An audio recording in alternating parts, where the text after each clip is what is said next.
आज मैं आप सभी के लिए भारतीय संविधान में भाग 1 के अंदर आर्टिकल 1 से लेकर 4 तक लेकर आए हैं, जो कि आपके सभी वनडे एग्जामों के लिए अति महत्वपूर्ण होगा। अनुच्छेद 1, भारत अर्थात इंडिया राज्य का एक संघ है, अर्थात इसके राज्य कभी भी टूटकर अलग नहीं हो सकते हैं। परिसंघ परिसंघ उसे कहते हैं जिससे छोटे छोटे राज्य आपस में जुड़कर और अपनी थोड़ी थोड़ी शक्तियां केंद्र सरकार को देकर एक देश का निर्माण करते हैं। परिसंघ बहुत ही कमजोर होता है, इससे कोई भी देश आसानी से अलग हो सकता है। संघ राज्य मिलकर एक देश का निर्माण करते हैं और हर राज्य अपनी कुछ शक्तियां देश को दे देते हैं और देश को कहते हैं कि आप इन शक्तियों का प्रयोग करें। इनसे भी कोई भी राज्य अलग हो सकता है।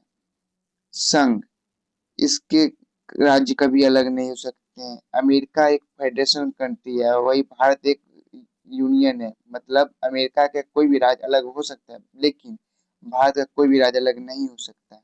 अनुच्छेद 2, सांसद को यह अधिकार है कि भारत के बाहर कोई देश है तो उसे भारत में मिला सकता है, या किसी देश का कोई टुकड़ा जो भारत में मिलना चाहता है उसे मिला सकता है। यानी अनुच्छेद 2 कहता है कि सांसद राष्ट्रपति की पूर्व अनुमति सूचना पर किसी विदेशी राज्य को भारत में मिला सकती है। जैसे सिक्किम सिक्किम के लिए 35वां संविधान संशोधन 1974 करके सह राज्य बनाया गया तथा संविधान के में एक नया अनुच्छेद 2 के क जोड़ा गया, लेकिन फिर 36वां संविधान संशोधन 16 मई 1975 के द्वारा सिक्किम को भारत का 22वां राज्य बना दिया गया।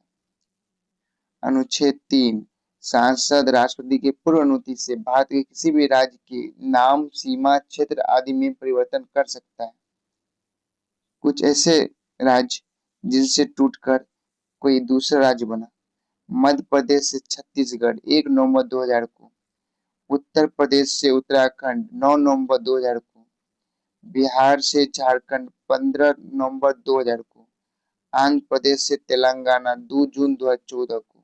अनुच्छेद 4, जब सांसद अनुच्छेद 2 का प्रयोग करेगी यानी किसी विदेशी राज्य को मिलाएगी, या अनुच्छेद 3 का प्रयोग करेगी यानी किसी राज्य को तोड़ेगी, तो उसके लिए राष्ट्रपति की किसी विशेष अनुमति की जरूरत नहीं है, क्योंकि इसे अनुच्छेद 368 से बाहर रखा गया।